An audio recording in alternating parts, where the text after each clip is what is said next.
Salut tout le monde, c'est Jérémy, bienvenue dans la deuxième masterclass aquarelle de la chaîne. On s'attaque aujourd'hui à la seconde partie de l'aquarelle d'Iris, le personnage de Final Fantasy VII. J'espère que ce format vous plaira, n'hésitez pas à partager et à réagir en commentaire. Sur ce, bon visionnage. Et donc ça y est, je fais aussi les traits du personnage.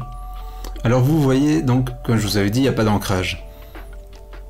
Je reviens sur tous les traits de mon crayonné avec la couleur de chaque partie. Donc la teinte que j'ai faite de la couleur de peau, donc le magenta et le brun sont donc mélangés, et quand il n'y a pas beaucoup d'eau, ça donne une couleur beaucoup plus opaque, moins transparente que ce qu'on a vu jusqu'à présent. Et cette couleur utilisée plus dense, je vais l'utiliser donc pour faire tous les traits du personnage. C'est un peu une technique comme on peut voir dans les dessins animés. Et en fonction de l'emplacement, si je suis soit dans une partie où il y a de l'ombre, soit dans une partie où il y a de la lumière, ma couleur va être plus brune ou plus rouge. Regardez, quand la main gauche d'Iris, les contours sont plus rouges, mais là où dans le visage, qui était la partie ombrée, le trait du visage, donc le trait que j'aurais dû ancrer, est plus brun. C'est une illustration qui nécessite beaucoup de délicatesse, où je peux pas y aller de manière aussi brute que je peux le faire sur certaines autres illustrations. Parce que si c'est trop sombre, c'est pas joli, il faut que ça reste tout en délicatesse.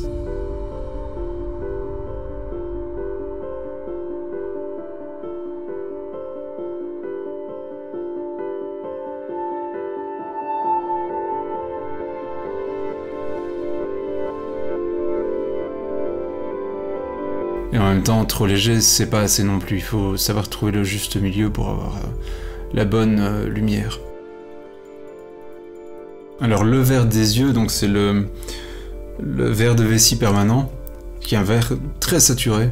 Mais bon, ceux qui connaissent le jeu savent que Iris a des yeux très, très verts. Les yeux, c'est toujours amusant à faire, c'est ce qui donne toujours ce côté humain en personnage, je trouve. Et à ce moment-là, j'ai quand même envie de voir ce que ça va donner. J'étais assez impatient, je me souviens, et donc j'ai voulu noircir les yeux, et je les ai noircis non pas avec du noir, mais avec du sépia, qui est quand il est utilisé de manière dense, qui est une couleur assez opaque, mais qui n'est pas un noir, ça reste un brun très foncé. Et donc on y va. Et là, il faut y aller avec beaucoup de délicatesse et de justesse, parce que c'est vraiment pas le moment de se planter sur les yeux, quoi. C'est la partie que j'aime le moins quand je me filme, c'est que je dois y aller délicatement, et en même temps je dois faire gaffe à mon téléphone qui est juste à côté de moi, en train de filmer, je peux pas le bouger, et j'aimerais bien des fois bouger un peu plus mon bras, mais je peux pas, je suis limité en mouvement avec mon téléphone, c'est pas toujours évident.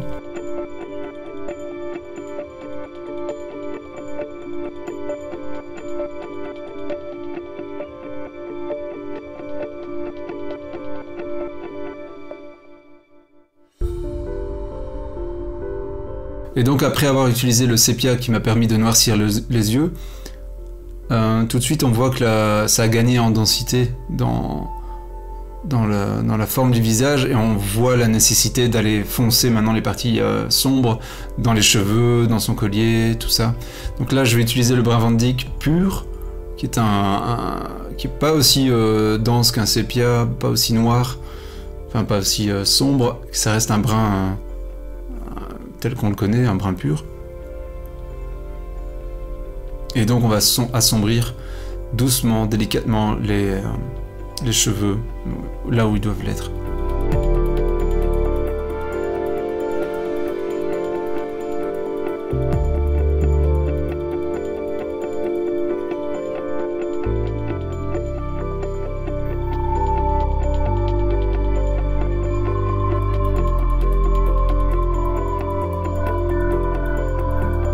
C'est vraiment un travail de patience. Hein. Faut pas vouloir y aller trop vite. Faut rester patient, voir soi-même ce que l'illustration donne au fur et à mesure, et vraiment assombrir avec beaucoup de réflexion. Sinon, si on assombrit une zone qui ne doit pas l'être, après aller éclaircir, c'est pas évident, et souvent ça fait rater l'illustration, quoi. Surtout sur celle-là, où on a justement besoin de délicatesse.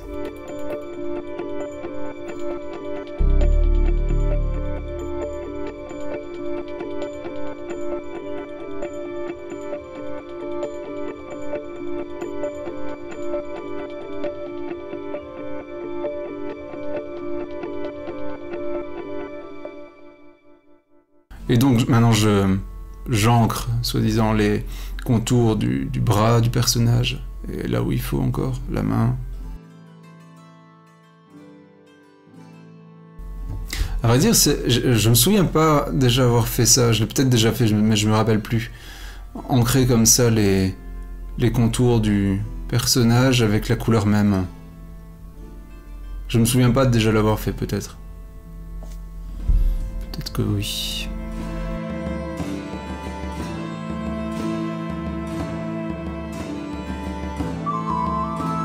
On va assombrir la veste aussi.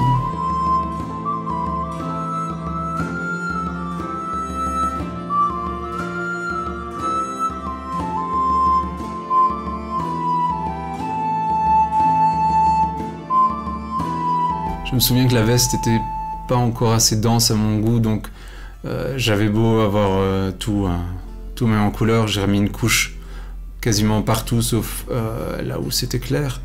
Parce qu'il fallait quand même... Enfin, j'avais regardé le modèle entre deux, et je trouvais que la veste était quand même d'un rouge beaucoup plus soutenu. Donc j'ai remis une couche de marron de périlène, pardon, sur toute la veste. Puis après, je viens aussi faire la robe progressivement. La robe, vraiment, ce type de robe, pour avoir une robe avec cette sensation de légèreté, dans le tissu, il faut y aller tout en, je vais me répéter, mais encore en délicatesse, parce que on peut pas être trop sombre là-dedans, quoi. Même dans les zones sombres, c'est pas, ça doit être plus clair que sur un autre tissu, quoi, pour vraiment sentir cette légèreté dans la robe, quoi.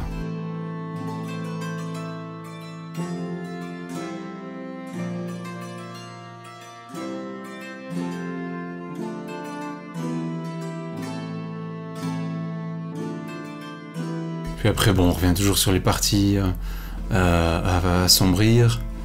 Les cheveux, c'est vraiment un travail qui se fait, qui est dessiné directement à la couleur.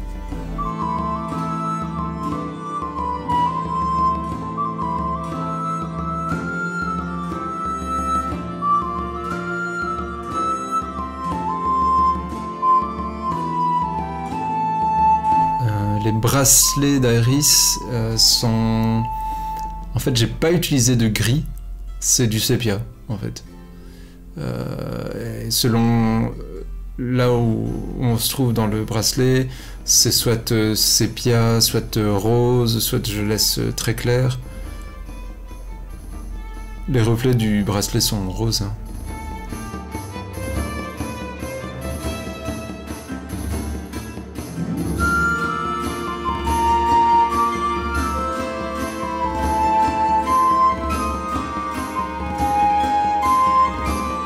Puis le cuir de sa veste, c'est du sépia.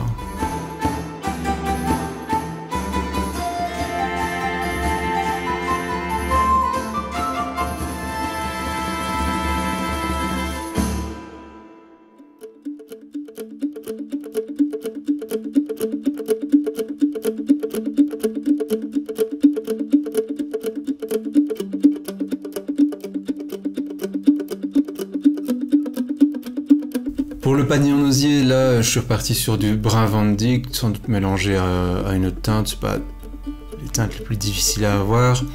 Le vert du feuillage dans son panier a été créé à partir du même verre que pour ses yeux, donc le verre de vessie.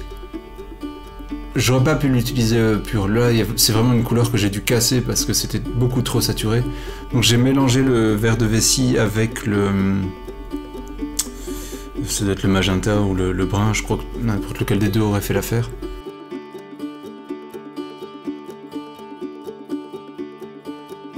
Et alors ouais, le jaune des feuilles, c'est de la terre de cire naturelle, mais là, n'importe quel jaune aurait fait l'affaire.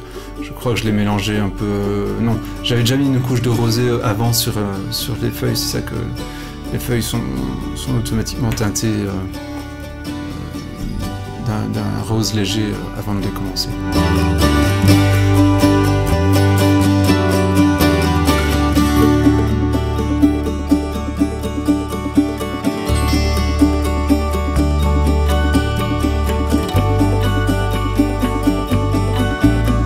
Progressivement, on va assombrir tout le panier en osier avec du brun qui a été rougi.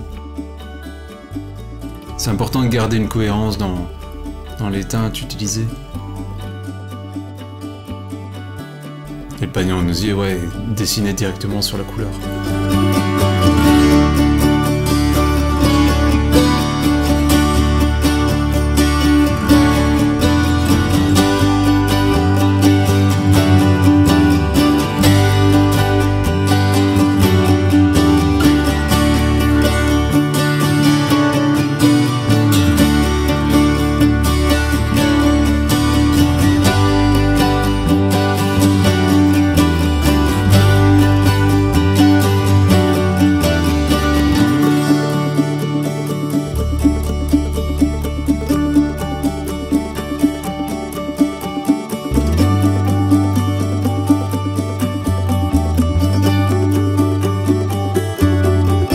Alors, la touche finale, c'est la gouache blanche.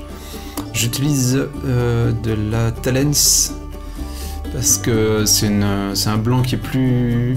Enfin, en gouache qui est plus léger, qui est déjà plus liquide que d'autres marques comme Lucas.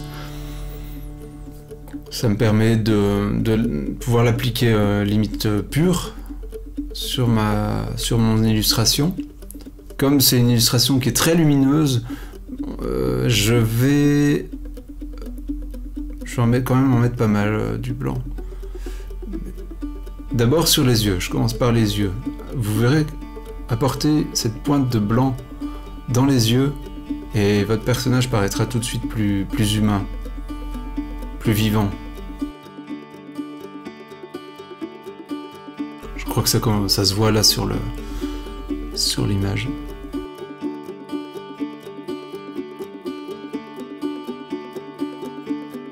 Et on va ainsi ajouter des petites pointes de blanc plus ou moins légères, souvent cassées avec de l'eau.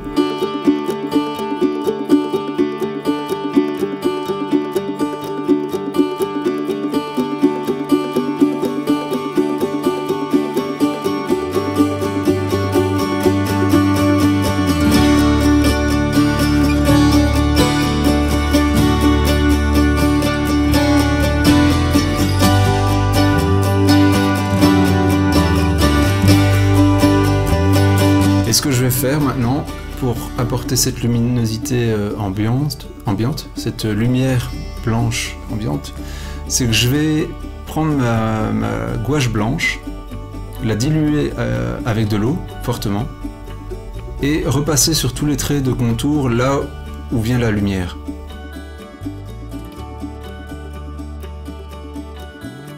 Parce que mon but, c'est pas qu'on voit les traits d'ancrage, enfin, je continue à les appeler ainsi, mais mes contours, je tiens pas à ce qu'on les voit absolument. Mon but, c'est surtout d'apporter une certaine lumière, une certaine fraîcheur à l'ensemble, donc je les atténue et je donne cet effet de blanc autour.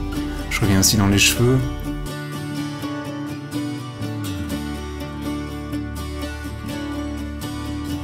Tous des petits détails comme ça un peu partout, le bord des mains, le coin des feuilles.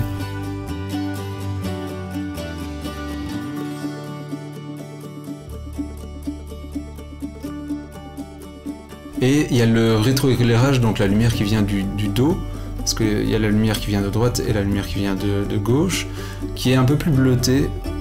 Et ça, je l'obtiens en mettant ma gouache blanche très diluée. Et je viens rétro-éclairer le personnage avec cette gouache blanche diluée qui donne un petit effet bleuté une fois sèche.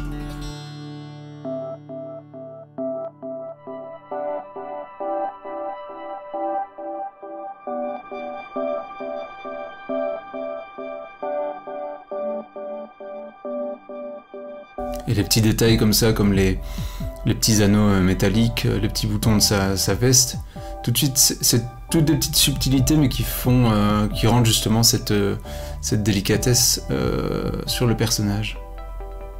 C'est ces petits objets un peu de cette finesse qu'il y a dans ses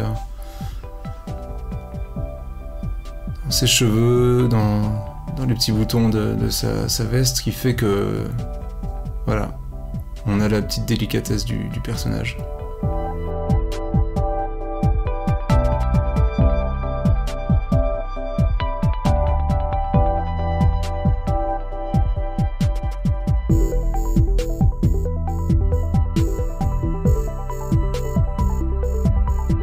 Ben voilà, c'est tout pour aujourd'hui, j'espère que la vidéo vous aura plu. N'hésitez pas à poster des commentaires, vous savez que je les réponds toujours avec plaisir, et à bientôt. Bye bye.